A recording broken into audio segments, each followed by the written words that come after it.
Hola, buenas tardes a todos y a todas. Muchas gracias por el interés en estas jornadas y en esta conferencia en particular. Antes de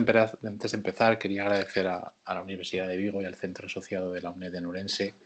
la invitación a estas jornadas de Historia Contemporánea y del Tiempo Presente, que tienen por título La Guerra Civil Española 90 años después, violencia, movilización y exilio.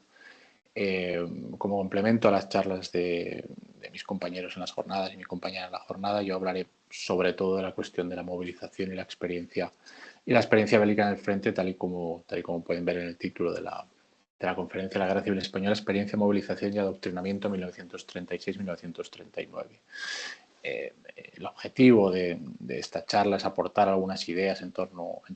a estas cuestiones desde la perspectiva sobre todo de lo que pasa en los frentes de batalla, lo que pasa en el campo de batalla y la experiencia individual de los combatientes. Y luego explicaré un poco, muy brevemente, el porqué de este enfoque. En ese sentido también empezaré un poco planteando cómo se ha abordado tradicionalmente estas cuestiones por parte de la historiografía, qué nuevos enfoques han surgido en los últimos años al hilo de esos 90 años, ¿no? de ese 90 aniversario de la Guerra Civil Española y por qué, cuál es la relevancia de estos nuevos enfoques y qué es lo que estos nuevos enfoques han ayudado a aportar al conocimiento no solo de lo que son las dinámicas propias de la guerra, sino de cuestiones y debates más amplios. En ese sentido, yo creo que lo que estos nuevos enfoques han planteado fundamentalmente es que no solo es interesante entender per se la experiencia de la movilización, del combate o del adoctrinamiento, los ejes que yo he planteado en la charla, pero otros, de la guerra, sino ver de qué modo esto se puede vincular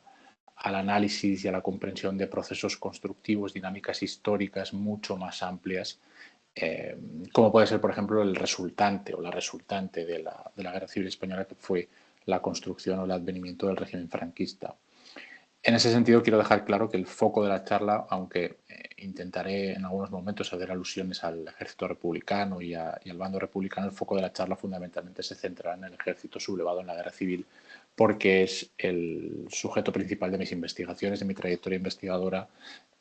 y buena parte de las ideas que aquí condenso se hallan en un libro de reciente publicación, Cruzados sin Gloria, salió en mayo de este año. Entonces, bueno, yo creo que en cierto modo también varias de las ideas que plantearemos aquí son extrapolables al ejército popular de la República y al bando republicano,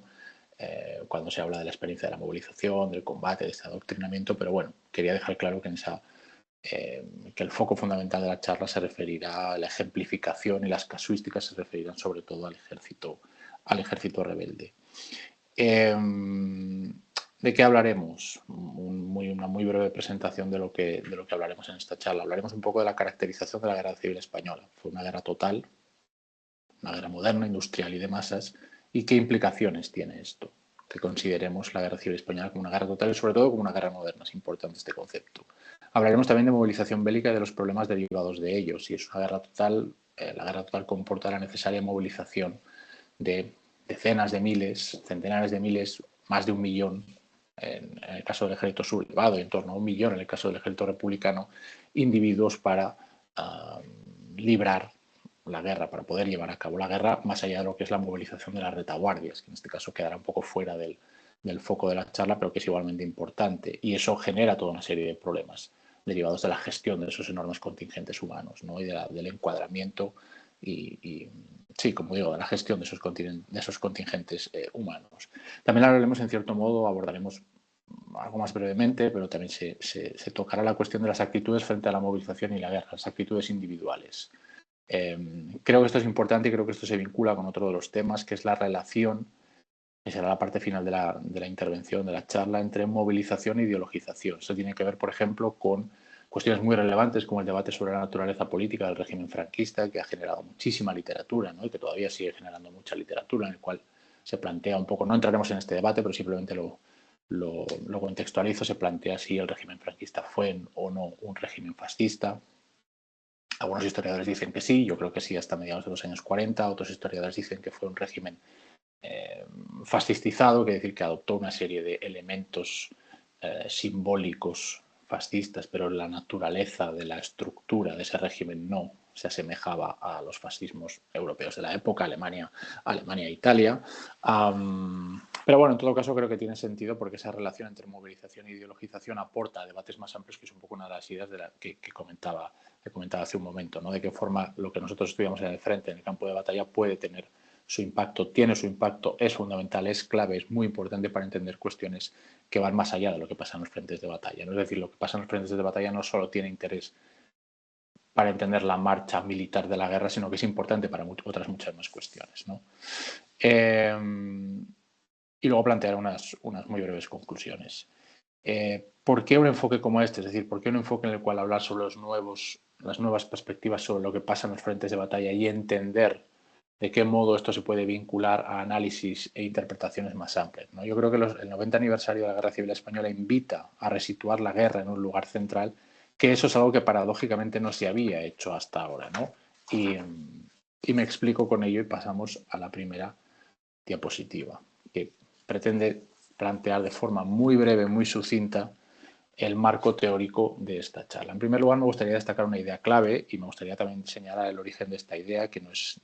mía, sino que yo se la tomo prestada a uno de los principales expertos de la Guerra Civil Española que tenemos hoy en día, y también he de decir que afortunadamente un buen colega y amigo, que es David Alegre, que es esta expresión de la guerra sin guerra, ¿no? La Guerra Civil Española ha sido, historiográficamente hablando, una guerra sin guerra. Eso quiere decir que se ha abordado desde muchas perspectivas, se ha puesto el foco en la política, en la economía, en las ideologías en lucha, en la violencia, sobre todo en la retaguardia, particularmente en la retaguardia franquista, por todo lo que suponía ese ocultamiento de la violencia durante los años de la dictadura, pero también en la retaguardia republicana, ¿no? De hecho, un reciente Premio Nacional de Historia, Fernando del Rey, ha publicado mucho sobre estos temas, ¿no? También sobre cuestiones diplomáticas, sobre la dimensión internacional de la guerra civil, pero es verdad que lo que pasaba en los frentes había quedado relegado simplemente a un mero contexto o una mera caracterización de la marcha de la guerra, pero en la cual no se ponía especial énfasis en qué de relevante tenía eso que estaba pasando en esos frentes, ¿no? Yo creo que eso ha cambiado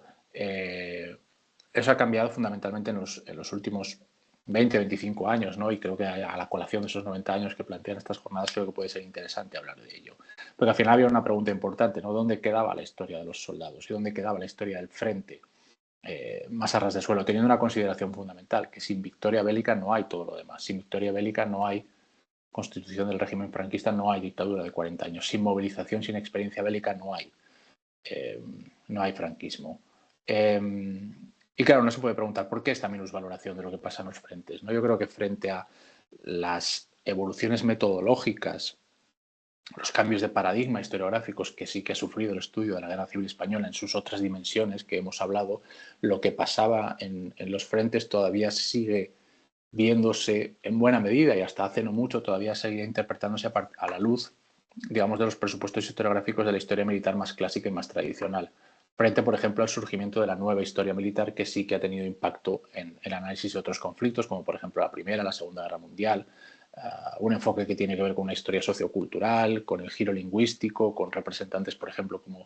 como John Keegan, ¿no? Que escribió en los años 70 ese libro fundamental, ¿no? del rostro de la batalla, que da un poco pie a lo que se quiere plantear aquí, ya esa renovación de los estudios de la guerra que ha habido en España en los últimos 25 años, sobre todo a partir de los años 2000. Y claro, ¿qué historia se había hecho hasta ahora sobre el ejército rebelde, ¿no? Y esto es importante también señalarlo, importante también conocerlo. Ahí señalo una serie de autores que a día de hoy todavía siguen siendo referentes para estudiar la historia de lo que ocurría en los frentes de la guerra civil. Los hermanos Salas Larrazábal, ¿no? con libros que tienen que ver con el estudio de ambos bandos, por ejemplo, el que figura en esa fotografía, Historia del Ejército Popular de la República, los datos exactos de la guerra civil, Historia de la Guerra de España, Martínez Bande con una serie de monografías, 18 volúmenes del Servicio Histórico Militar, José María Gárate, Rafael Casas de la Vega. Claro, ¿cuáles son los problemas que tienen estos historiadores? Primero, que tienen unas filias muy claras por sus trayectorias personales con el régimen franquista, ¿no? Y eso evidentemente influye en el modo en que construyen su obra y en el modo en que construyen sus interpretaciones. Eso es algo claro que han demostrado algunos historiadores en los últimos tiempos, ¿no? Por ejemplo, Luis Antonio Ruiz Casero, en un libro muy reciente sobre Sin lustre, sin gloria, sobre el frente de Toledo y Guadalajara en la Guerra Civil, ha demostrado que hay una utilización sesgada de ciertas fuentes por parte, por ejemplo, de Martínez Bande para apoyar sus interpretaciones, sus visiones, sus narrativas, ¿no? Claro, por ejemplo, Ramón Salas Larrazábal fue teniente provisional, Jesús Salas Larrazábal fue oficial del ejército franquista, Martínez Bande fue alférez provisional, José María Gárate, que tiene lo que es una de las únicas monografías, o yo creo que sigue siendo una monografía de referencia sobre los alféreces provisionales, él mismo era alférez provisional, con lo cual evidentemente eso plantea una serie de problemáticas. O Rafael Casas de la Vega, ¿no? Que tiene ese estudio en 2 volúmenes sobre las milicias nacionales, sobre las milicias sobre todo de Falange, pero también del Requeté, etcétera, que se movilizaron en el esfuerzo de guerra en favor del bando golpista. Él mismo era oficial del ejército franquista y él mismo era falangista, ¿no? Algo que, por ejemplo, viene acreditado por la Fundación Nacional Francisco Franco, pues podemos considerar autoridad en esta materia. Claro, ¿cuál es el problema de que estos autores sigan siendo el referente en los estudios de historia militar de lo que pasaba, repito, en los frentes, en los campos de batalla, en las unidades? La experiencia de los individuos hasta hace muy poco seguían siendo referentes y en buena medida muchos trabajos continúan remitiéndose a las interpretaciones que estos autores hacen de la marcha de la guerra, de la evolución de los ejércitos, de qué ejército consiguió adaptarse mejor y qué ejército consiguió adaptarse peor a la guerra, qué ejército tenía una mayor oficialidad. Ya digo, muchos trabajos historiográficos siguen todavía refiriéndose o tomando los trabajos de estos autores, sobre todo Martínez Bande y Salas Larrazábal, como referentes para entender esas cuestiones. Pero claro, estos autores tienen una serie de problemas. Más allá de su cercanía ideológica, en este caso con el franquismo, por las trayectorias personales que acabamos de señalar, también porque sus trabajos plantean el refuerzo de una serie de narrativas y de relatos que provienen de la propia dictadura. Por ejemplo, que el Ejército Popular de la República era superior en medios al ejército rebelde, cuando la historiografía se ha encargado de demostrar que no fue así. Pero el hecho de que se plantee desde ese punto de vista hace que se valoren las operaciones y la marcha de la guerra de una determinada forma que tiene luego una serie de repercusiones, como veremos más adelante en la charla. También que como consecuencia de eso, de esa superioridad del Ejército Popular de la República, la victoria de las armas golpistas en la Guerra Civil Española hay que explicarla desde un punto de vista moral, de la fuerza de sus ideas y de sus convicciones, fue lo que consiguió hacer que se impusieran sobre una república que no tenía tanta fuerza en ese sentido. O, por ejemplo, la idea de Franco como un genio militar, como una especie de Napoleón reencarnado, ¿no? Eso no quiere decir que fuera un incompetente militar, como han planteado algunas biografías muy críticas con el personaje, pero bueno, hay un punto medio en ambos elementos. Por tanto, claro, que estos autores sigan siendo referentes para temas clave en el estudio de la Guerra Civil Española, las operaciones, la guerra en los frentes, la estrategia, la mayor o menor capacidad de los diferentes ejércitos, figuras muy importantes como los alféreces provisionales, procesos muy importantes como el voluntariado que se adscribió o que confluyó en las milicias nacionales. Eso genera una serie de problemas y hace que ciertas interpretaciones se construyan en base a análisis que todavía, o en base a análisis que ameritan una revisión, que es un poco lo que se tratará de plantear en esta charla, ¿no? Bueno, explicado un poco el sentido de volver sobre estos o de tratar de ver cuál es lo que estos nuevos enfoques sobre la Guerra Civil Española han aportado al estudio general sobre el franquismo y sobre la Guerra Civil, quiero tratar de plantear algunas ideas clave que me parecen importantes, ¿no? Que me parecen importantes porque no solo, o me parecen importantes sobre todo porque ayudan a ver de qué forma el análisis de lo que pasa en los frentes es importante, es relevante para entender cuestiones que van mucho más allá de los frentes, ¿no? Y quiero empezar con esta idea de la Guerra Civil Española como una guerra total o una guerra moderna. Esto no es una idea que haya planteado yo originalmente en ningún caso, ¿no? Sino que es una idea que se encuentra en trabajos surgidos en la década de los 2000, incluso anteriores, y en la década de los 2010 sobre todo, pero es una idea importante porque en ocasiones se ha caracterizado la Guerra Civil Española como una guerra de pobres, una guerra de alpargata, ¿no? Como por ejemplo lo señalaba Gabriel Cardona, que es otro de los referentes para la historia militar de la Guerra Civil en alguno de sus trabajos, por ejemplo en ese libro homónimo a lo que acabo de decir, que es Historia Militar de la Guerra Civil Española. Sin embargo, a mí me gustaría destacar, para empezar, una idea, ¿no? que la Guerra Civil Española es el conflicto más moderno hasta septiembre de 1939. Evidentemente, que es cuando comienza la Segunda Guerra Mundial, ¿no? Evidentemente no es tan masivo como la Primera Guerra Mundial, eso está claro, no tiene esa confluencia de potencial industrial como hubo en la Primera Guerra Mundial, pues porque España era un país de segunda línea en ese sentido y en la Primera Guerra Mundial confluyeron las principales potencias mundiales de la época, Alemania o digamos el Imperio Austrohúngaro, Alemania, Francia, Gran Bretaña, Estados Unidos, Rusia, Italia, el Imperio Otomano. Y España, evidentemente, no tenía esa concentración de potencial industrial, pero sí, en la Guerra Civil Española se dieron cita las armas más modernas de la época y las evoluciones tácticas que derivaban de la utilización de esas armas. Voy a citar unos ejemplos muy breves porque tampoco creo que tenga mucho sentido entrar detalladamente en esto, ¿no? Me interesan más otras ideas, pero bueno, los aviones Stuka, los Panzer I, los T-26, los cazacarros BT-5 soviéticos o los bombarderos italianos Savoia Marchetti fueron armamento que se utilizó de forma recurrente en la Guerra Civil Española y conformaron un poco la espina dorsal de los principales ejércitos en liza durante la primera fase de la Segunda Guerra Mundial. Con lo cual, en ese sentido, creo que se puede hablar sin demasiada controversia de que la Guerra Civil Española fue el conflicto más moderno hasta septiembre de 1939. ¿no? Había otros conflictos contemporáneos, por tratar un poco de contextualizar, como la Guerra del Chaco entre Bolivia y Paraguay en los 32-35, donde la presencia de medios modernos fue muy escasa, o la invasión japonesa que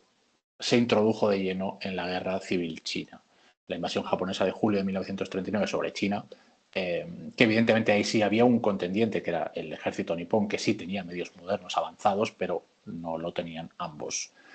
contendientes, ¿no? Ninguno de los dos contendientes de la Guerra Civil China. La afluencia de medios tecnológicos modernos a la Guerra Civil China ocurrió después de la finalización de la Segunda Guerra Mundial. Pero no solo fue el conflicto, la Guerra Civil Española, el conflicto más moderno de la historia hasta septiembre de 1939 en términos de armamento, sino que también fue un conflicto moderno en el sentido de que fue una guerra total, fue una guerra moderna y de masas, como se señala ahí. Fue una guerra en la que se produjo una movilización masiva de quintas, ¿no? Luego entraremos en algunos detalles de esta movilización en ambos bandos. Fue una guerra en la que se produjo una militarización de la retaguardia para sostener, para coordinar, para encuadrar todo ese esfuerzo de guerra y toda la potencia económica, industrial, laboral, social, cultural, política, religiosa, si se quiere, humana de ambos bandos, se produjo una necesaria militarización de la retaguardia, y eso es algo que ocurrió en la Guerra Civil Española y que es propio de la guerra total. También la propaganda tuvo un factor fundamental en no solo la deshumanización del enemigo, como se indica ahí, es decir, la creación de las precondiciones necesarias para la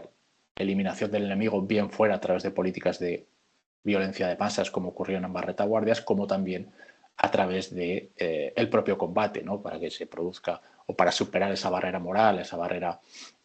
de la muerte de un ser humano a manos de otro, también se ha de generar toda una serie de propaganda deshumanizadora que es fundamental en el caso de las guerras totales, ¿no? Pero no solo eso, sino también para la movilización, es decir, para dar ideas, para contextualizar, para enmarcar esa movilización forzosa en el caso de la Guerra Civil Española en ambos bandos dentro de unas ideas que la hicieran más tolerable. Y en este caso, por ejemplo, hay un trabajo fundamental del historiador gallego José Manuel Núñez Seixas que habla un poco de estas cuestiones, ¿no? Del vínculo entre la propaganda y la movilización y cuáles fueron esos discursos movilizadores. Ya digo, fue una guerra total porque hubo movilización masiva de quintas, hubo una militarización de la retaguardia, o la propaganda tuvo un lugar central en todos esos procesos de deshumanización del enemigo y movilización de los apoyos propios, y también porque se continuó profundizando en una cosa que es fundamental en ese proceso de radicalización acumulativa que va desde 1914, en el caso del continente europeo, hasta 1945, como es la difuminación de las fronteras entre lo civil y lo militar, los objetivos civiles y los objetivos militares, algo que, por cierto, provenía de los espacios coloniales. En ese caso hay una cuestión fundamental que se convierte en sistemática en el caso de la Guerra Civil Española de forma pionera en lo que respecta al continente europeo, que es la realización de campañas de bombardeo masivo, ¿no? Y en ese caso tenemos como epítome fundamental los bombardeos realizados, por ejemplo, contra Guernica y Durango en la primavera de 1937 por parte de la fuerza, bueno, de la Legión Cóndor, pero del bando rebelde en general, o los bombardeos de Barcelona de marzo del 38, sobre todo el levante español, o el levante republicano en este caso, en la primavera también del 38, ¿no? Por ejemplo, el famoso bombardeo del mercado de Alicante en mayo de 1938. La consideración de la Guerra Civil Española como una guerra total y una guerra moderna permite cuestionar uno de los lugares comunes que hasta ahora existían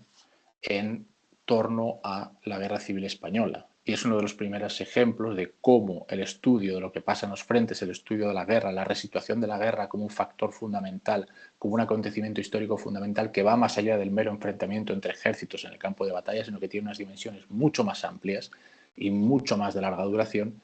permite revisar, permite cuestionar, permite volver a reinterpretar ciertos consensos historiográficos. Y voy muy rápidamente sobre la naturaleza colonial de la Guerra Civil Española. Hay un par de trabajos, sobre todo, que es el trabajo de Sebastián Balfour, que está ahí citado, Abrazo Mortal, de la Guerra Colonial, la Guerra en España y Marruecos, y el trabajo también del historiador y antropólogo Gustavo Nerín, la guerra que vino de África, que plantean que se produjo una exportación, una traslación de las formas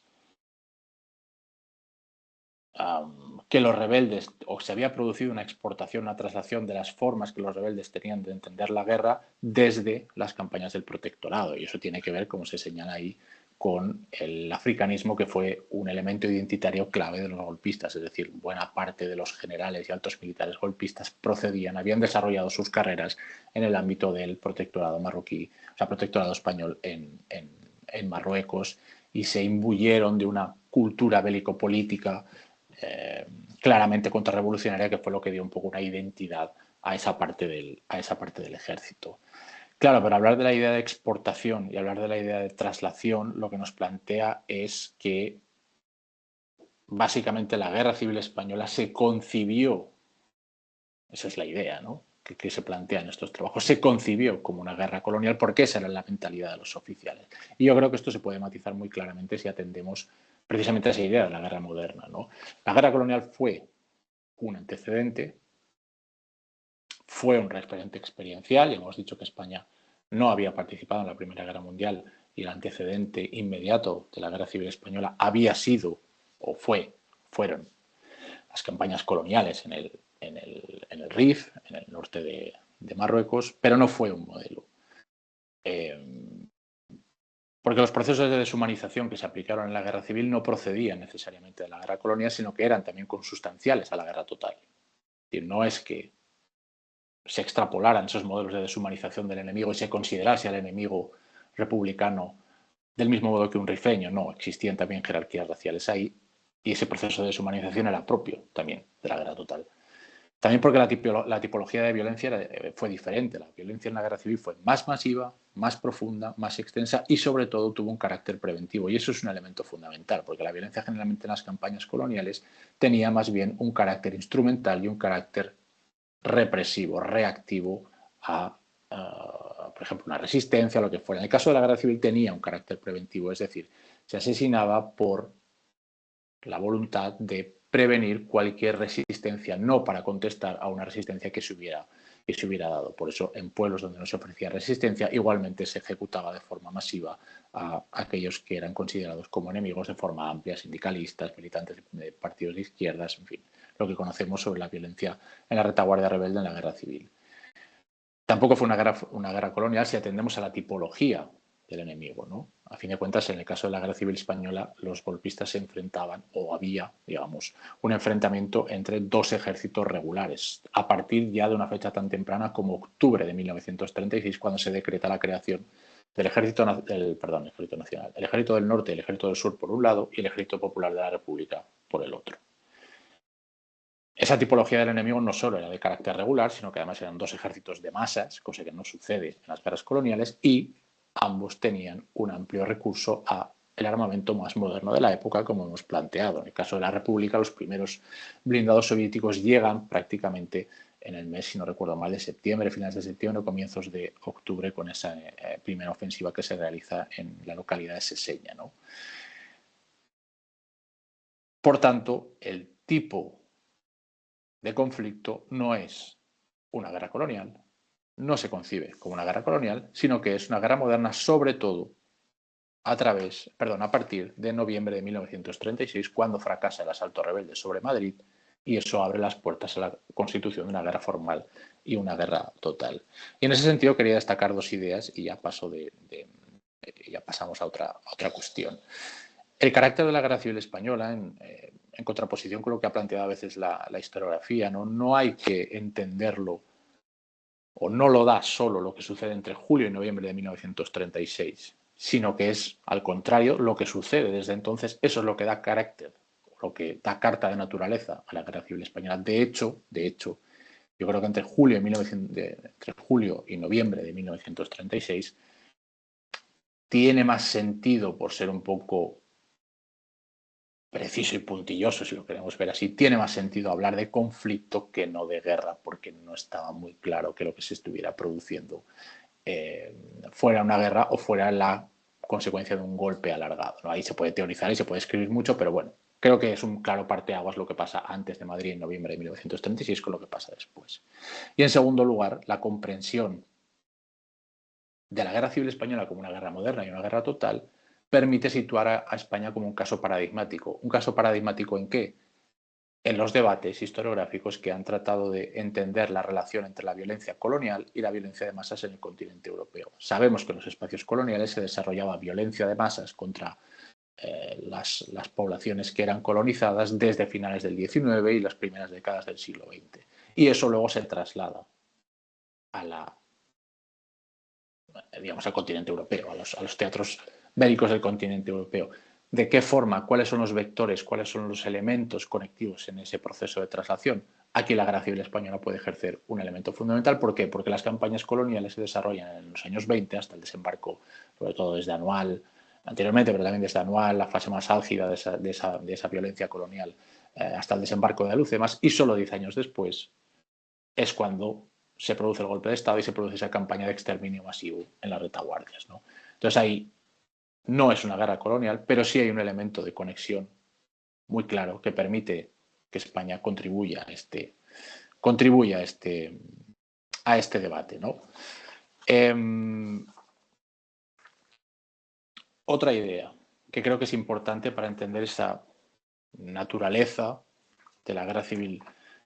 española, y que creo que permite aportar a esa idea de cómo el estudio de lo que pasa en los frentes es importante para entender dinámicas más amplias. La guerra civil española fue una guerra sobrevenida.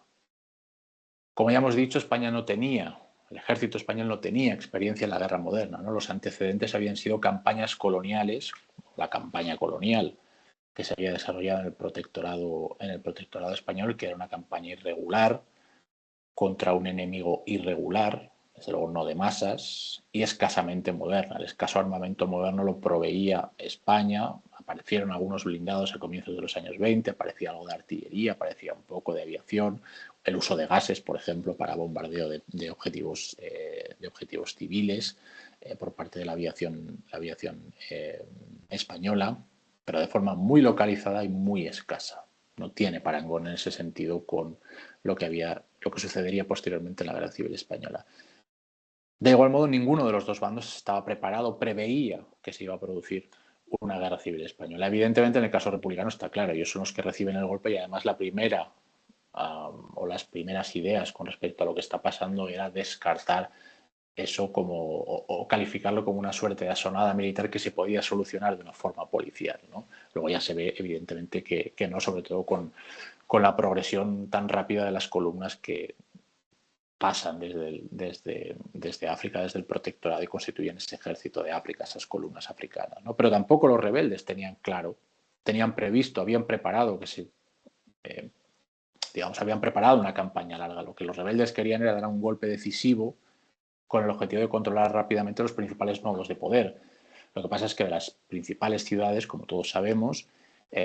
solo consiguen el control de dos, Zaragoza y Sevilla. Ni Madrid, ni Valencia, ni Barcelona, ni Bilbao, por ejemplo, caen en manos rebeldes, con lo cual eso abre la puerta a, o digamos, hace fracasar el plan original de obtener un control rápido y hacerse rápidamente con el poder. Una primera parte, una primera solución, un primer intento de acabar la guerra cuanto antes es el objetivo de conquistar cuanto antes Madrid, que se desarrolla entre julio y noviembre de 1936, pero el fracaso del asalto rebelde sobre Madrid abre el escenario a una guerra formal que el bando golpista no había preparado y que el bando golpista no había previsto. De ahí ese carácter de guerra sobrevenida. Por tanto, la guerra civil española es una guerra imprevista, sobrevenida, una guerra planificada a marchas forzadas y una guerra aprendida a librar a costa de la vida de los combatientes, ¿no? A costa de miles, decenas de miles de bajas que son quienes pagan el peaje de aprender a librar esa guerra moderna. Y esto es importante para algunas ideas que plantearemos posteriormente. Pero primero me quiero detener brevemente en lo que comporta la preparación, la adaptación, la construcción de un ejército de masas para la guerra total y en los problemas que eso genera, porque son importantes para entender otras cuestiones, ¿no? Yo he seleccionado 4 procesos, ¿no? Que es un poco una forma de dividir y de clasificar el proceso de construcción de un ejército de masas para la guerra total, ¿no? En primer lugar, el proceso de movilización, equipamiento, instrucción y el empleo de todos esos recursos en un esfuerzo bélico, ¿no? Muy brevemente, sobre la movilización. Para aprender a hacer o para librar una guerra moderna, lo primero que se necesita es movilizar a las tropas necesarias para nutrir esos ejércitos de masas que hay que construir para poblar los frentes, ¿no? Lo que pasa entre julio y noviembre de 1936 es que hay un frente muy volátil, que depende, digamos, el control territorial depende mucho de quién ocupa qué pueblo y de cómo se mueven las diferentes unidades por el territorio. Lo que pasa a partir de noviembre de 1936 en adelante es que hay frentes mucho más definidos con líneas mucho más claras, ¿no? Eso no quiere decir que no haya zonas porosas o que no haya actividad guerrillera, por ejemplo, actividad de grupos de sabotaje que pasan entre una y otra línea del frente, pero el frente está mucho más definido y está mucho más claro y el control territorial está mucho más afianzado, ¿no? En ambas retaguardias y conforme se va llegando al frente. Y para que eso se produzca se ha tenido que producir un proceso de movilización que además sirve para nutrir, construir esos ejércitos de masas, ¿no? Ese proceso de movilización tiene una estructura similar en ambos bandos, ¿no? Como se pone un poco ahí. En octubre de 1936, ya lo he dicho antes, se crea el Ejército del Norte y el Ejército del Sur rebeldes y Largo Caballero emite un decreto para la creación del Ejército Popular de la República. También se canaliza a través de instituciones análogas, en el caso rebelde la Dirección General de Movilización, Instrucción y Recuperación, y en el caso republicano los centros de reclutamiento, instrucción y movilización. Sin embargo, este proceso, que parte de estructuras similares y parte, en cierto modo, con los desequilibrios, ¿no? porque al final el ejército más profesional cae en manos golpistas y hay una desconfianza muy clara de las autoridades republicanas hacia el estamento militar que eso lastra los primeros pasos de la conformación de un ejército de masas y un esfuerzo de guerra coordinado, digámoslo así. A pesar de que se parte de puntos o que se inicia desde puntos de partida en cierto modo similares, y se genera a partir de estructuras similares, se va produciendo un desequilibrio progresivo. Se produce un desequilibrio progresivo como consecuencia, evidentemente, de la marcha favorable de la guerra para las armas rebeldes, desfavorable para las armas republicanas, lo que hace que los republicanos tengan que llamar a más quintas para cubrir las bajas y para cubrir las deserciones, ¿no? Y para cubrir la pérdida de material humano que se está produciendo como consecuencia de las continuas derrotas que se sufren, de la dinámica negativa que se sufre. Eso hace que al final el bando golpista movilice 15 quintas frente a 23 de las republicanas. Y aquí tengo he querido poner simplemente una pequeña diapositiva ilustrativa a partir de los gráficos, las tablas que aparecen en dos de los libros que son los fundamentales para entender el proceso de movilización en ambos bandos, ¿no? El libro Soldados de Franco, de Francisco Leira, para el que pertenecen las 2 primeras fotografías, y el libro Reluctant Warriors, de James Matthews, que está traducido al castellano, si no recuerdo mal, como Soldados a la Fuerza, que también habla un poco de las mismas cuestiones. En el caso de Matthews se centra en la movilización en ambos bandos y en el caso de de Leira se centra, como indica el título, solo en la movilización, la experiencia bélica y el encuadramiento, la disciplina y otras cuestiones más en el caso del ejército de Franco. Pero bueno, simplemente quería ilustrar para que se vea un poco la movilización de quintas y la cronología de esa movilización de quintas, ¿no? Bueno, volviendo a la diapositiva anterior. Claro, el hecho de que haya un desequilibrio progresivo en favor de las armas rebeldes no significa, en todo caso, que el ejército rebelde no tuviera problemas y muy graves, como veremos a continuación. Y no significa que no faltasen efectivos. Claro, una pregunta derivada de esto es ¿por qué si faltan efectivos los republicanos movilizan a 8 quintas más que los rebeldes? Bueno, porque había un entramado de servicios, un entramado logístico, una estructura que no era capaz de absorber más material humano porque no era capaz siquiera de proveer, de abastecer al que ya tenía en las unidades, ¿no? Y eso también es una de las explicaciones de por qué no se movilizan más quintas, pese a que había problemas endémicos de falta de soldados, como veremos, ¿no? Esa movilización en ambos bandos también tiene que ver con el encuadramiento de la retaguardia, ¿no? Ya sabemos que la guerra total lo que supone es la concentración de todos los recursos, como hemos dicho antes, y su reorientación al esfuerzo de guerra. Y eso requiere un encuadramiento, una jerarquización y un sometimiento a la disciplina militar, ¿no? Que es lo que se produce en ambas retaguardias. De forma más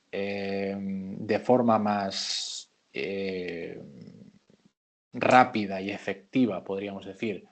en la retaguardia golpista, porque ya en diciembre de 1936 se consigue o se decreta la militarización de las milicias, que no plantea ningún problema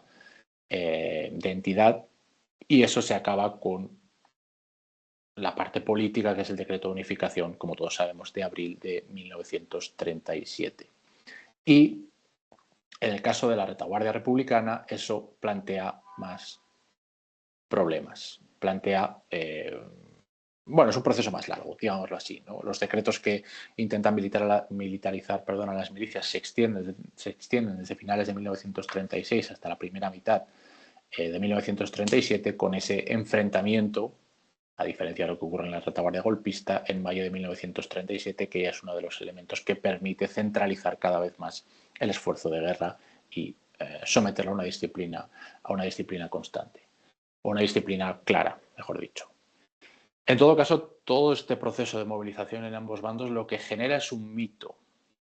o hace que esa historiografía que veíamos antes, que sigue siendo la referente en términos de la historia militar y sobre la cual se construyen muchas interpretaciones por parte de historiadores solventes con metodologías avanzadas, pero que para la parte militar siguen confiando,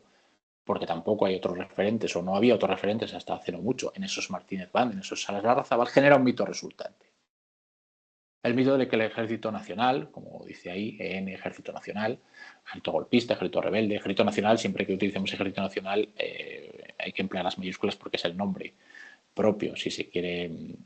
plantear en términos descriptivos, yo creo que tiene más sentido utilizar Ejército Rebelde, Ejército Golpista, Ejército Sublevado. También puede ser uno de los nombres más habituales. Pero bueno, que el Ejército Sublevado fue una máquina de guerra bien engrasada frente a un Ejército Popular de la República que fue más bien desastroso o que tuvo muchos más problemas, ¿no?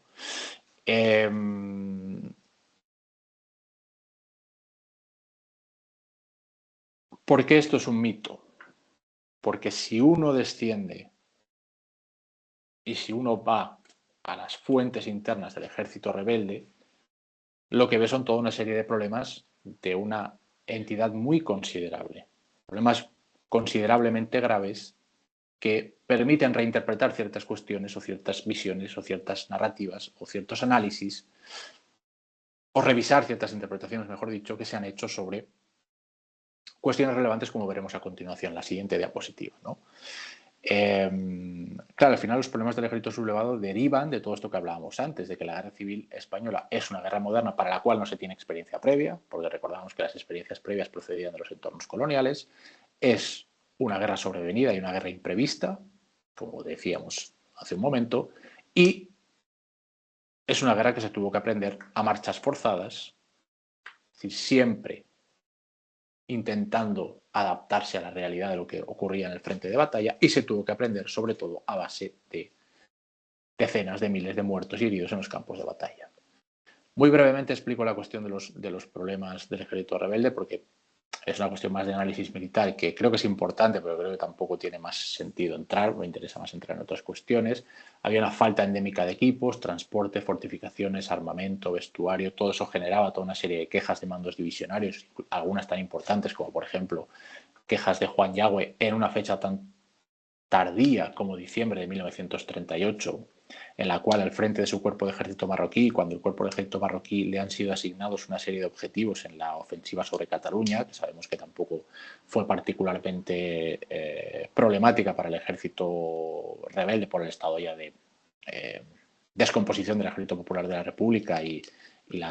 como consecuencia sobre todo, ¿no?, de las derrotas sufridas a lo largo de todo ese año 1938, pues en una fecha tan tardía incluso comandantes divisionarios como Juan Yagüe, pese a que es cierto, hay que decirlo, esta cuestión, que le gustaba mucho tocarle las narices a Franco, él se quejaba de todos estos problemas y solicitaba una reasignación de objetivos porque consideraba que no tenía los medios suficientes para cumplir lo que se le había encomendado, ¿no? En una fecha, ya digo, tan tardía como diciembre de 1938, lo que evidencia que todos esos problemas de transporte, fortificaciones, armamento, vestuario que aparecen en ese informe que Yagüe emite, eran problemas que se habían convertido en endémicos y que no se habían podido solucionar a lo largo de toda la guerra. Diciembre de 1938 es 3 meses efectivos, porque la guerra acaba oficialmente el 1 de abril de 1939, 3 meses antes del final de la contienda. Había también falta de efectivos, básicamente por una cuestión, porque el frente consumía efectivos a ritmos más elevados de lo que podía suministrar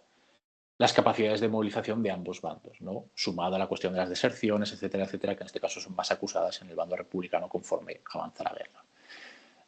Eso también genera una instrucción deficiente. Si las necesidades de refuerzos y de soldados para constituir nuevas unidades son tan acuciantes, el periodo de instrucción se ha de acortar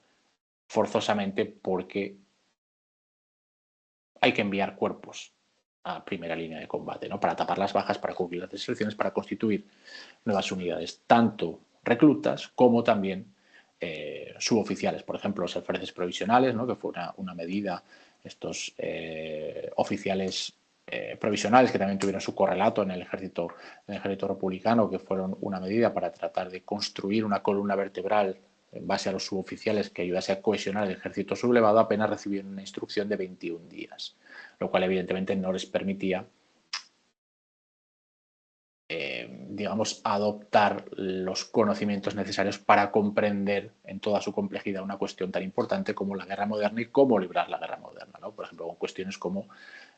que es lo que pone en el último elemento de la diapositiva, coordinación en interarmas, es decir, coordinación de los blindados con la infantería o de la infantería con la aviación o de todas estas armas con la artillería, la capacidad de explotación de las victorias, la capacidad de concebir el terreno más allá de lo que se ve, es decir,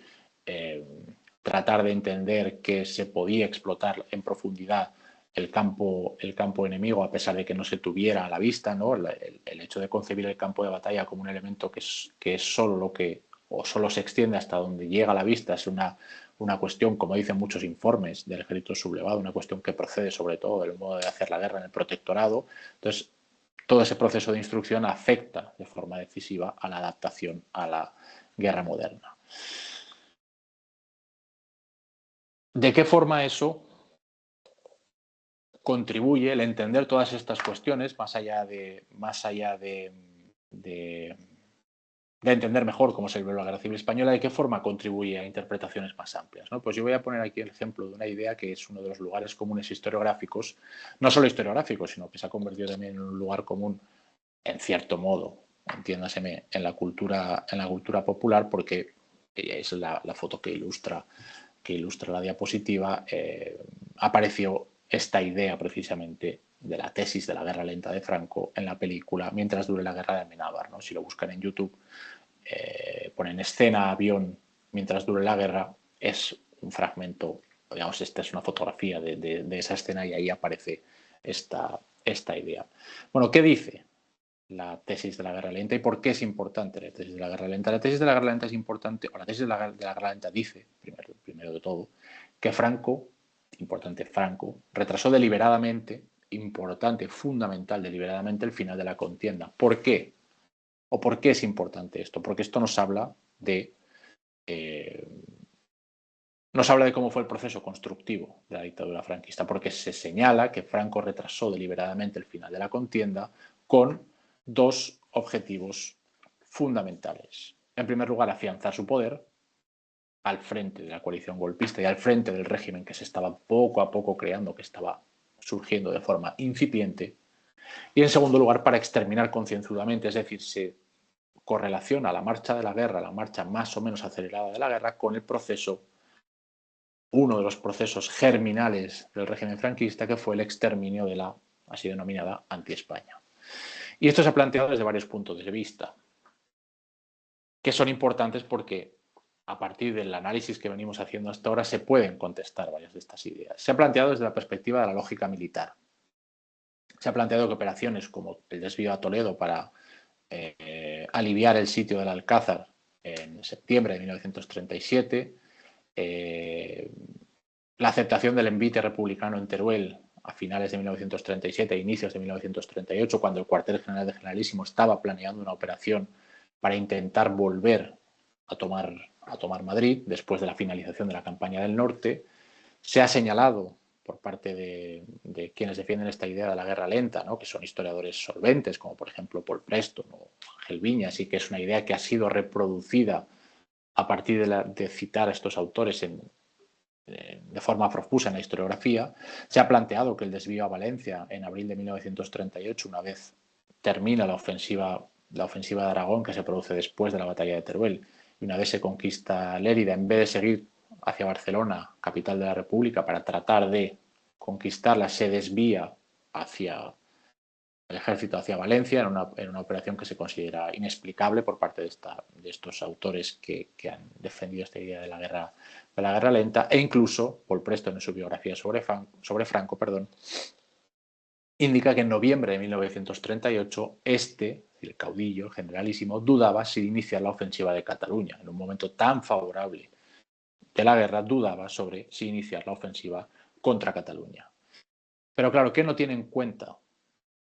Y aquí de nuevo volvemos a la importancia de los estudios sobre la guerra para estas cuestiones. ¿Qué no tiene en cuenta esta tesis de la guerra lenta? En primer lugar, la pregunta sería,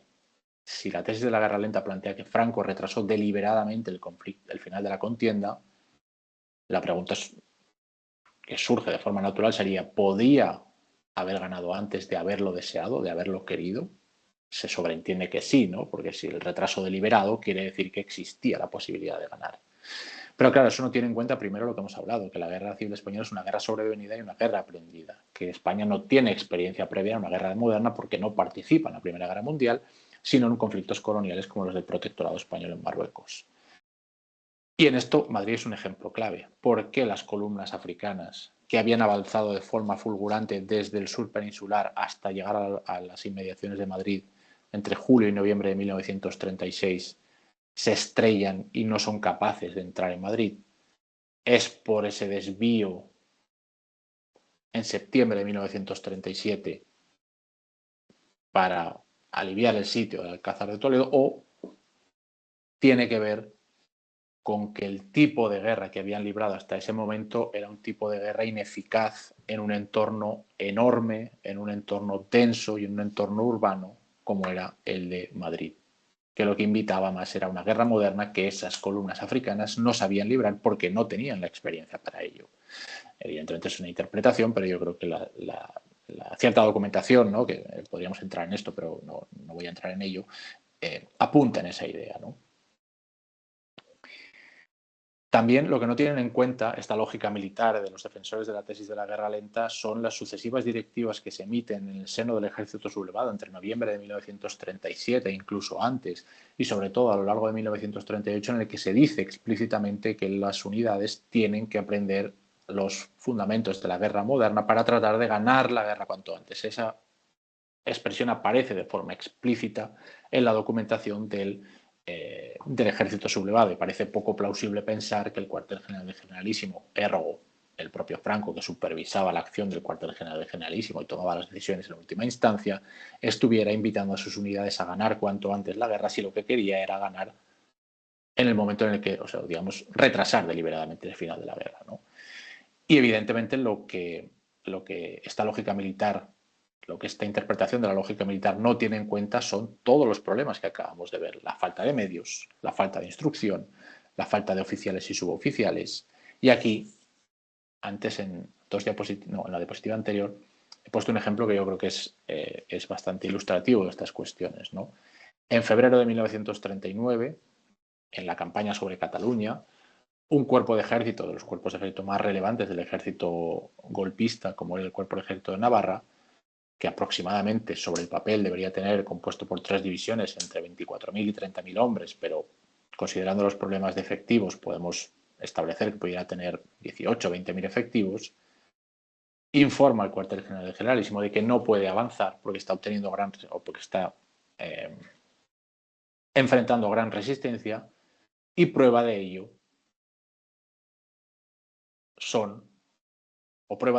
argumenta que ha tenido 30 bajas. Claro, si el 6 de febrero de 1939, ya conquistada Cataluña por las armas rebeldes, ya conquistada Girona por las armas rebeldes, el cuerpo de ejército de Navarra, que es uno de los cuerpos importantes del ejército sublevado, frente a un ejército popular de la República en clara descomposición y en franca retirada hacia la frontera francesa, argumenta que tiene 30 bajas de un total de unos 18 o 20.000 hombres para no continuar y para retrasar la consecución de los objetivos que le habían sido fijados. Si a esto lo sumamos, por ejemplo, a lo que comentábamos antes, que planteaba Juan Yagüe, ¿no?, en su informe enviado al cuartel general del generalismo justo antes del inicio de las operaciones sobre Cataluña, precisamente, ¿no?, en el cual decía que solicitaba una recalibración de sus objetivos porque tenía toda una serie de problemas endémicos, eso evidentemente pinta una realidad muy diferente a la que habían construido estos historiadores del tardofranquismo, Salas Larrazábal, Martínez Bandes, sobre un ejército, y luego reproducida por otros historiadores mucho más solventes, como por ejemplo Gabriel Cardona en su Historia Militar de la Guerra Civil, que planteaban una visión del ejército rebelde como un ejército organizado, con mandos competentes y una maquinaria bien engrasada. En verdad era un ejército que tenía muchísimos problemas, lo cual no quita que fuera un ejército superior al ejército popular de la República, pero no se puede hacer esa lectura de que el ejército rebelde podría haber ganado si hubiera querido, porque adolecía de toda una serie de problemas que básicamente le impidieron ir más rápido de lo que fue. Luego hay otra lógica dentro de esta tesis de la guerra lenta que también se puede interpretar o también se puede reinterpretar desde las ideas que hemos planteado, ¿no? Esta lógica es la lógica de los aliados fascistas, ¿no? Es decir, y vuelvo, perdón, a la diapositiva. Esta lógica dice que, o insiste, o se centra en la idea de cómo los consejeros y los militares alemanes e italianos que colaboraban con los rebeldes en España le instaban constantemente a Franco a modernizar su forma de hacer la guerra. Pero esta idea, ¿qué no tiene en cuenta? En primer lugar, lo que hemos planteado antes, que yo creo que es algo que se sostiene en base al análisis de la documentación, que es que la Guerra Civil Española fue la guerra más moderna de la historia hasta septiembre de 1939, o al menos la guerra en la que apareció el armamento más moderno hasta ese momento y, consecuentemente, las tácticas que se derivan del empleo de ese armamento. Por ejemplo, el uso masivo de tanques de forma ofensiva, la coordinación entre infantería y aviación, entre infantería y tanques, que habían tenido unas breves apariciones en la Primera Guerra Mundial, pero no, desde luego, al nivel de la escala, la dimensión y el número que tuvo en la Guerra Civil Española. Porque ¿qué experiencia tenían esos aliados fascistas? Desde luego los alemanes ninguna. La experiencia de la Primera Guerra Mundial, pero el Tercer Reich en guerra no había tenido ninguna experiencia bélica, ni en su historia, ni Alemania había tenido una experiencia bélica en los años 20 o en los años 30. Del mismo modo, los italianos tenían las experiencias propias de la Guerra Civil Española, Málaga como exitosa, Guadalajara y Santander como no tan exitosas, por así decirlo, y experiencia similar a la española en guerras coloniales. Con lo cual, esa idea yo creo que se puede revisar a partir de estos presupuestos. De igual modo, creo que es interesante plantear la idea de o las otras dos lógicas, ¿no?, en las que se centra esta idea de la guerra lenta. La lógica de la consolidación del poder. se plantea que Franco retrasó deliberadamente la guerra para consolidar su poder. Bueno, esto no tiene que ver con un análisis militar, pero también tiene sentido comentarlo. Si el primer gobierno de Franco, en enero de 1938, desactiva al último de sus rivales dentro de la coalición de generales, porque Mola había muerto en junio de 1937, el primer gobierno de Franco en enero de 1938, como señala el propio Paul Preston, ¿no? Desactiva a Queipo de Llano como un rival para el poder de Franco, y eso se termina consolidando con la primera de las leyes fundamentales del franquismo, la promulgación del Foro del Trabajo en marzo de 1938, ¿cómo se explica o cómo se correlaciona el desvío del ejército golpista por parte de Franco hacia Valencia posterior a marzo de 1938, es decir, en abril de 1938, si ya no había riesgos para la consolidación de su poder? O porque también el Ebro, ¿no?, que a veces se ha incluido dentro de esta idea de la guerra lenta. O porque esas dudas que señala Preston en noviembre de 1938 yo creo que no terminan de encajar. Y lo mismo con la lógica de la violencia. Si planteamos, como se plantea en esta tesis de la guerra lenta, que la guerra lenta se utilizó para un exterminio sistemático de la anti-España, ¿cómo encaja eso con el hecho de que el grueso de los asesinatos en la retaguardia rebelde, así como en la retaguardia republicana, pero bueno, en la retaguardia rebelde, que es el caso que estamos discutiendo, se concentrasen en los 6 primeros meses de conflicto? Y cómo lo correlacionamos con el hecho de que la posguerra fuese una posguerra particularmente homicida hasta o durante la primera mitad de los años 40. Es decir, no parece que el escenario de paz fuese un elemento reductor o fuese un factor de reducción de las tasas de violencia, porque la posguerra fue particularmente homicida. Con lo cual no parece que la guerra fuese necesariamente un elemento o un marco de posibilidad particularmente exacerbado en comparación con cómo se desarrolló la posguerra en términos de la represión franquista, ¿no? Con lo cual, con esto lo que intento plantear es que a partir de ese análisis de los frentes y de las retaguardias, de los frentes y de lo que pasa en el campo de batalla y un análisis militar, se puede no solo reentender cómo se libró la Guerra Civil Española, sino también conectar con debates más amplios, en este caso con esa tesis de la guerra lenta, que tiene mucho que ver con cómo se ha analizado el proceso de construcción de la dictadura franquista, el rol que tuvo la violencia y cómo se produjo el proceso de consolidación de Franco al frente de la coalición golpista del régimen subsiguiente. Otra idea importante que se puede plantear desde esta perspectiva es el vínculo entre adoctrinamiento o el vínculo, mejor dicho, entre experiencia bélica, adoctrinamiento e ideologización. Y lo intentaré plantear de forma breve, porque quiero ir terminando con esto. En los debates sobre la naturaleza del franquismo, que ya decíamos antes que algunos historiadores han planteado que el régimen franquista fue un régimen fascista y otros han planteado que fue un régimen fascistizado o una dictadura autoritaria militar o diferentes denominaciones, en la balanza de factores el ejército siempre se suele introducir como un factor desfascistizante, es decir, un factor que va en contra de esa consideración del franquismo como un fascismo. Y al mismo tiempo hay un consenso historiográfico, incluso bastante reciente, de que el ejército rebelde no tenía interés especial en politizar a sus hombres, sino fundamentalmente en ganar la guerra, y que el interés ideologizador era un interés secundario, ¿no? Claro, yo siempre he creído que esto era bastante cuestionable, en primer lugar, porque si nos vamos a comparativas europeas, por ejemplo, lo que sucede en la relación entre la Wehrmacht y el fascismo, lo que vemos es que muchos militares de la Wehrmacht eran nazis convencidos. Es decir, esa relación entre ejército y despolitización en otros casos de estudio no se ve. De hecho, se refuerza precisamente, ¿no?, esa relación entre ejército y politización. En el caso, por ejemplo, de regímenes muy similares al español en ese sentido, ¿no?, como puede ser el Tercer Reich en términos de ideología política. Al mismo tiempo también porque si hemos entendido antes o si hemos señalado antes que la guerra total lo que plantea sobre todo, lo que sitúa es la propaganda como un elemento central y la ideologización como factor clave de la movilización militar y de la construcción de una serie de marcos mentales necesarios para lo que comporta la guerra total, que es decir, un combate tremendamente brutal en el cual hay que dotar a los soldados de mecanismos para poder mantener su moral combativa y al mismo tiempo toda una serie de políticas de violencia de masas que también necesitan dotarse de un marco ideológico, por así decirlo. Es paradójico que pensemos que un régimen particularmente ideologizado como el franquismo no buscase ideologizar a sus combatientes, no buscase simplemente ganar la guerra y que la parte ideológica y política tuviera poco peso. Y sobre todo por una idea clave, porque si entendemos, como hemos planteado antes, que la Guerra Civil Española es el marco constructivo de la dictadura franquista a todos los niveles, por ende también el marco constructivo de sus apoyos sociales, parece también poco plausible pensar que el ejército golpista desaprovechase la oportunidad de intentar, al menos, adoctrinar a sus combatientes cuando los tenía movilizados, encuadrados, disciplinados y vigilados y controlados dentro de una estructura jerárquica y claramente disciplinada, claramente vertical, como era el ejército. ¿De dónde creo yo que surge estas disparidades, ¿no?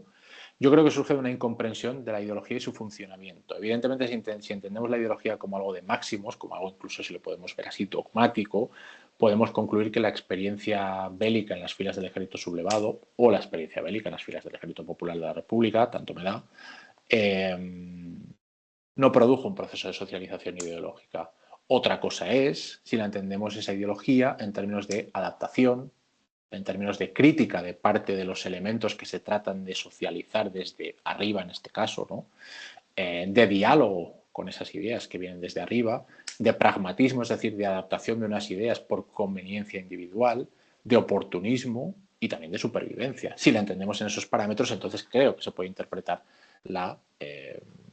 incomprensión, creo que se puede reinterpretar de otro modo esa relación entre movilización, experiencia e ideología. ¿Y dónde podemos ver esto? Podemos verlo esto, por ejemplo, en la cuestión de la instrucción que recibían los combatientes. Ya hemos dicho, o ya hemos señalado todos esos problemas de instrucción, os hemos comentado muy brevemente, que tenía el ejército sublevado, ¿no? La necesidad de hombres para el frente hacía que los periodos de instrucción se acortasen y hacía que los soldados llegasen con una instrucción muy pobre, hasta el punto, por ejemplo, por citar un ejemplo, que algunos informes sobre el despliegue de ciertos grupos de reclutas en plena batalla del Ebro en septiembre de 1938, lo que señalan es que los soldados cuando llegaban al frente y les enseñaban una granada, preguntaban ¿y esto qué es? O habían llegado habiendo solo disparado 2 veces un fusil. Claro, eso tenía la lógica consecuencia de que en cuanto se producía un ataque republicano en la batalla seguramente más cruenta de todo el conflicto, más cruda, más brutal de todo el conflicto, como fue la batalla del Ebro, estos nuevos reclutas algunos de ellos tiraban sus armas y se acurrucaban en el fondo de la trinchera a llorar y había que sacarlos, los oficiales los tenían que sacar a punta de pistola, ¿no? Entonces, claro, si consideramos esa idea de ese consenso historiográfico que dice que el ejército golpista, alto sublevado, lo que le interesaba fundamentalmente era ganar la guerra y no tanto politizar a sus hombres, cabría pensar, en ese sentido, que los esfuerzos que se dedicasen en el proceso de instrucción de las tropas estarían enfocados a tratar de enseñarles los rudimentos fundamentales del combate y de la guerra moderna. Porque evidentemente como estos soldados llegaban al frente con un nivel de instrucción muy bajo, en el frente se desarrollaban procesos o programas de instrucción, digamos, sobre el propio terreno, ¿no? Pero claro, cuando se analizan estos programas de instrucción, lo que se ve es que evidentemente hay una parte práctica, pero que todos los programas de instrucción siempre, en sus primeros momentos, en los primeros días, siempre mantienen de forma recurrente una parte muy importante dedicada a la parte teórica. Una parte teórica que tiene que ver con conocimientos teóricos, conceptos teóricos relacionados con el combate, pero también una parte muy importante teórica que tiene que ver con la socialización de elementos ideológicos y políticos vinculados a la ideología del bando golpista, a la ideología del régimen en construcción, ¿no? Del régimen incipiente que se está creando en la España rebelde. Contenidos ideológicos políticos de dos tipos. Contenidos ideológicos políticos de tipo práctico,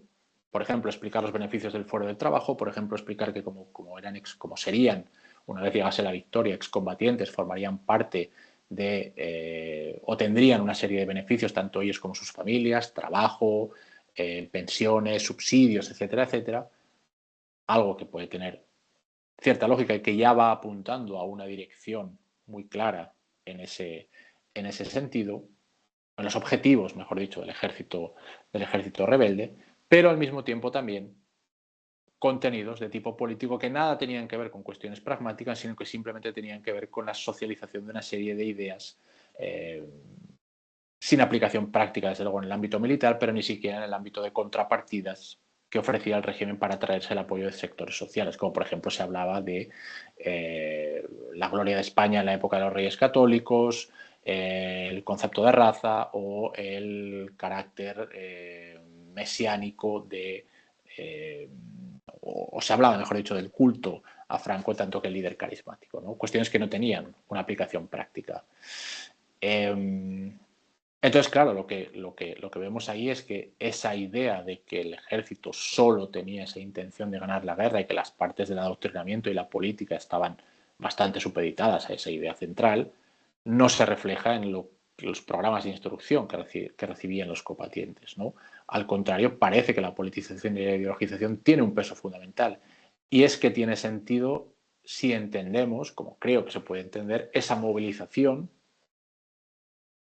como una experiencia de politización, una experiencia de socialización ideológica, lo cual hasta cierto punto es, bueno, lógico, si se me permite el uso de la palabra lógico en este sentido. En primer lugar, porque, como decíamos antes, dentro del ejército golpista se encuadra más de 1 millón de individuos que están sometidos a un control, a una disciplina y a una vigilancia férreas. Y eso permite hacer una gestión de su tiempo de la forma que más interese a los dirigentes del bando golpista. Al mismo tiempo, todo ese encuadramiento de 1 millón de individuos supone, o ese millón de individuos representa las generaciones más jóvenes de adultos que van a constituir el futuro del país. Con lo cual, quienes van a formar parte de la estructura o quienes van a conformar los pilares de la estructura de la sociedad en los años venideros están dentro de un entorno vigilado, controlado, en el cual se puede hacer una gestión de su tiempo con los intereses fines de los dirigentes del bando golpista. Uno de cuyos fines es la necesidad de socializar un proyecto político. Como bien sabemos, todo proyecto político, todo autoritarismo, todo régimen fascista, comunista, lo que queramos, no solo se sustentaba en base al terror, no solo se sustentaba en base a la represión, eso era una parte, también se sustentaba en base a lo que se ha denominado el consenso, el consentimiento, una amplia una amplia gama de actitudes que iban desde la militancia activa, la participación o el apoyo explícito hasta la resistencia, evidentemente como forma contraria, pasando por el consentimiento, la participación pasiva, la resignación, el pragmatismo, la supervivencia, el oportunismo. La necesidad de construir las bases sociales de ese proyecto convierten, en este caso la movilización, en una experiencia de politización y creo que tiene sentido plantearlo desde ese punto de vista, con lo cual eso nos lleva a 2 ideas clave que plantean estos nuevos enfoques sobre lo que pasa en los frentes y que tienen su eco en el modo en que nosotros entendemos el proceso constructivo de la dictadura franquista en este caso concreto, ¿no? En primer lugar, que el ejército estaba ideologizado, que el ejército no era un agente de desideologización, sino al contrario, era un agente de ideologización y un agente ideologizado. Y en segundo lugar, que uno de sus objetivos era precisamente esto, la socialización ideológica de un determinado proyecto político, porque ese era uno de sus objetivos, porque el objetivo no solo era ganar la guerra, sino el objetivo era ganar la guerra y construir un régimen como consecuencia de esa victoria. Y eso se ve, por ejemplo, de forma muy clara, porque en los programas de instrucción que mencionábamos antes, conforme se va acercando el final de 1938 y se vislumbra cada vez más que esa guerra va a acabar con resultado favorable para las armas rebeldes, el peso que tienen los contenidos políticos de tipo pragmático, ese fuero del trabajo, esos subsidios, esas pensiones, esos beneficios en tanto en cuanto excombatiente franquista, van adquiriendo un peso cada vez mayor dentro de esos programas de instrucción. Con lo cual, eso apunta, creo que permite interpretar, que se puede apuntar, que el ejército tenía entre sus objetivos no solo encuadrar a sus soldados, no solo darles un marco de ideas para justificar, dotar de sentido a su lucha en el frente, sino también convertirlos en apoyos sociales a su régimen una vez se hubiese consumado esa victoria que se atisbaba en el horizonte, ¿no? Claro, esto lleva a una pregunta clave, voy acabando. ¿Consiguió tener éxito el ejército en su proceso de socialización ideológica? Bueno, depende, otra vez, de lo que entendamos por socialización ideológica efectiva. Yo apunto algunas ideas. Una primera idea es la longevidad del franquismo. Si el franquismo duró casi 40 años, eso es que tenía unos apoyos sociales fuertes, que se fueron resquebrajando evidentemente con el tiempo, pero que tenía unos apoyos sociales fuertes. No hay un régimen que pueda durar 40 años en base únicamente a la represión, como hemos planteado. En segundo lugar, también la centralidad de la retórica de la guerra, la centralidad que tiene esa retórica dentro de los discursos y narrativas del régimen. Y la instrumentalización que se hizo de los excombatientes. Y el hecho de que los excombatientes no formasen parte, la generación de la guerra no formase parte mayoritaria, algunos sí, pero no mayoritaria, de aquellos que comenzaron a contestar y a oponerse al régimen cada vez más a partir de mediados de los 50, años 60, etcétera, etcétera. Eso no quiere decir, y hay trabajos que lo han demostrado, que fuesen un apoyo masivo y explícito, militante, activo, movilizado en favor del régimen franquista, pero tampoco la oposición. Y es ahí, en ese consentimiento, en esa resignación pasiva, en ese oportunismo, en esa supervivencia, en ese pragmatismo, llamémoslo como queramos, donde podemos ver el éxito, o mejor dicho, la naturaleza del proceso de socialización ideológica. Y yo traigo un pequeño ejemplo de esta cuestión en las memorias de un artillero, ¿no? El artillero José Carrasco Canales, que publica unas memorias en el año 1973 en las que dice: él es un artillero movilizado si no recuerdo mal, a comienzos de comienzos de 1937, en el primer tercio de 1937, hablo de memoria. Es movilizado a la fuerza, es su quinta llamada a filas, entonces él se incorpora y es extremeño, entonces su unidad marcha desde Extremadura hacia el lugar de despliegue, ¿no? que ha sido destinado. Y dice: analizada la miseria de los campesinos mientras atravesaba, ¿no? esos campos de Extremadura, ¿no? Analizada la miseria de los campesinos y yunteros extremeños, ya no me parecían tan descabelladas sus aspiraciones frente al inhumano egoísmo de los grandes terratenientes, lo cual evidentemente plantea una posición crítica con uno de los elementos nucleares de la construcción del proyecto franquista, que fue precisamente la destrucción de todas las conquistas campesinas como consecuencia también de las reformas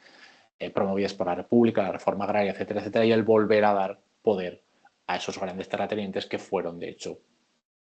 quienes apoyaron de forma muy clara al régimen o a la coalición golpista, ¿no?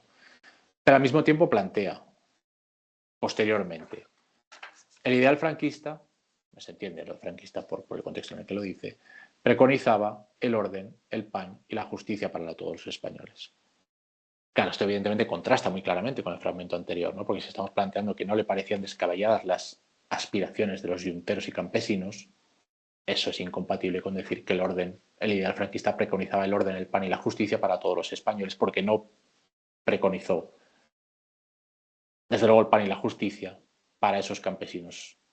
extremeños, ¿no? Sobre todo ahora teniendo en cuenta, por ejemplo, los recientes trabajos de Miguel Ángel del Arco Blanco, ese libro de la hambruna española, que precisamente habla cómo la hambruna de las clases populares y de las clases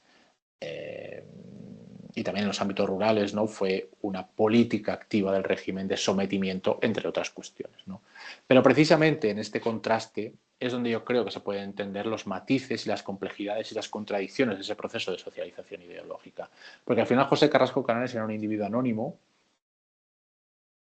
que en 1973, sin necesidad, más allá de su propia necesidad individual, evidentemente, ¿no? Pero sin necesidad de hacer una manifestación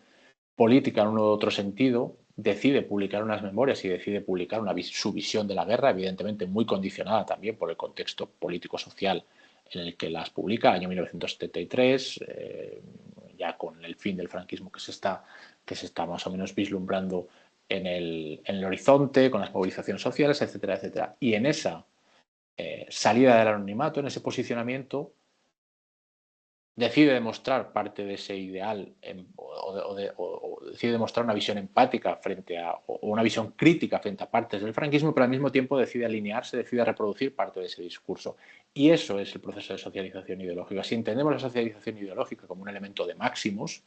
evidentemente consideraríamos que este individuo es un individuo crítico con el franquismo. Pero si entendemos el proceso de socialización ideológica como algo contradictorio, algo paradójico, algo complejo, algo que puede ir en direcciones opuestas de forma simultánea, ahí podemos entender también una figura como esta de José Carrasco Canales, que no deja de ser representativa de muchos otros individuos que tuvieron un posicionamiento similar. Bueno, había planteado una cuestión última sobre el vínculo entre deserción e ideología, que iba también en este sentido, pero creo que es demasiado larga la charla y quizá podamos pasarlo muy rápidamente. Básicamente la idea era plantear cómo, a través de un análisis de los expedientes de la justicia militar, que es parte de esa renovación, de esos nuevos enfoques de la historia militar o de los estudios socioculturales de la guerra civil, se puede refutar, se puede revisar, se puede matizar muy ampliamente esta idea que se ha construido entre deserción y despolitización. Había individuos que desertaban siendo, y pongo ahí un ejemplo, ¿no?, de una serie de casos de Requetés, la primera división de Navarra, había individuos que desertaban siendo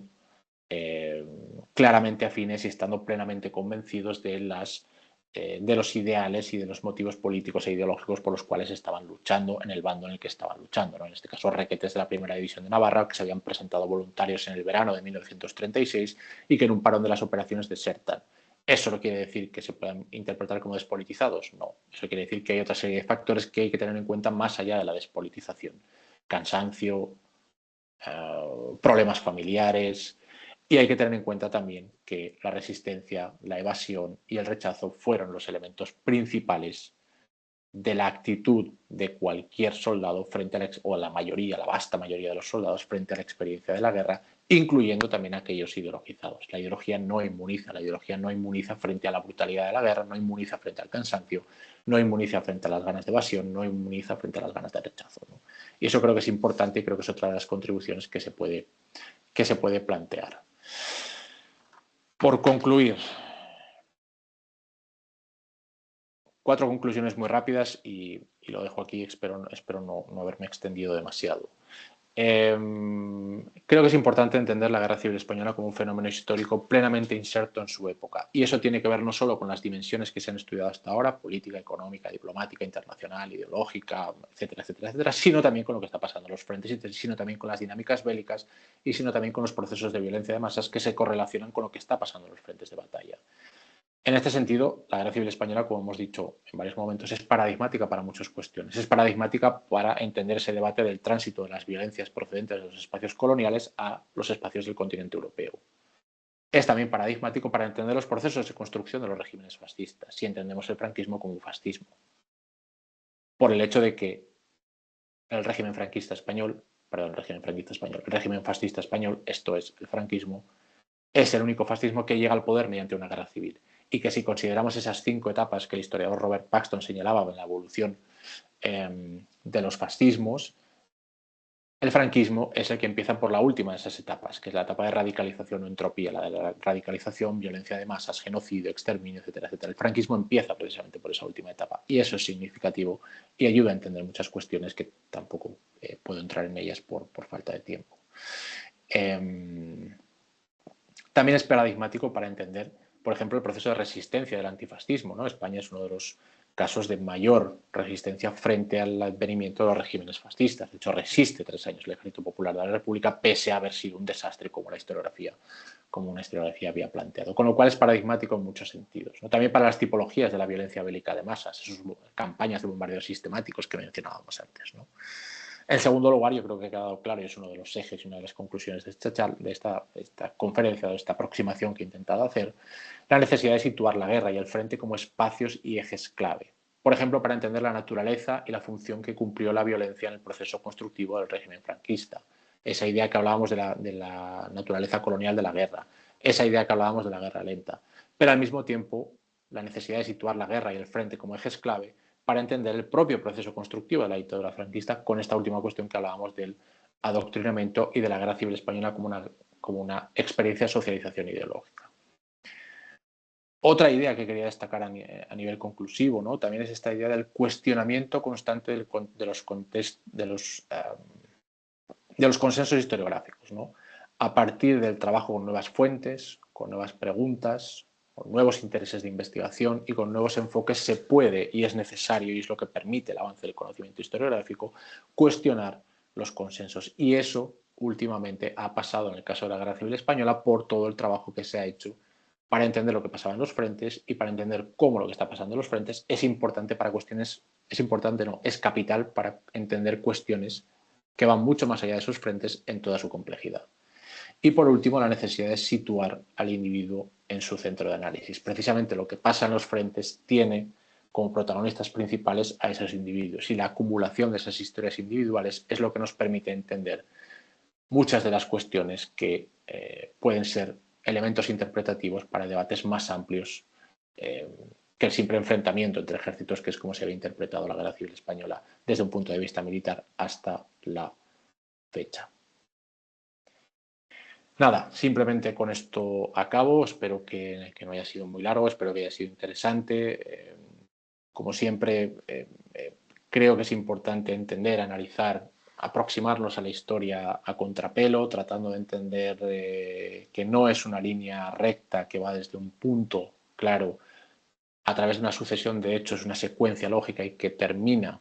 en un destino claro, generalmente porque conocemos cuál ha sido ese destino, sino que básicamente es una línea torcida, como planteaba Joe Felley en su autobiografía intelectual, que está, si les interesa, es un libro que yo siempre recomiendo, está disponible en la editorial Presas de la Universidad de Valencia, que lo tradujo hace unos cuantos años ya, pero es un libro fantástico sobre la evolución historiográfica de los últimos, o digamos, de la segunda mitad del siglo XX y el recorrido también historiográfico que hizo el propio Joe Felley, pero me quedo con esa idea de la línea torcida, ¿no? De la necesidad de entender la historia como una sucesión de contradicciones, complejidades, paradojas y no tanto como una línea recta que claramente dibuja una secuencia lógica, ¿no? Yo creo que eso es un elemento que es fundamental entenderlo y que también es lo que ha informado un poco esta renovación de los estudios de la guerra civil que se ha producido en los últimos años. Así que nada, espero que haya sido interesante y de nuevo agradecer por supuesto a la Universidad de Vigo y al Centro Asociado de la UNED de Ourense la invitación a estas jornadas. Gracias, un saludo.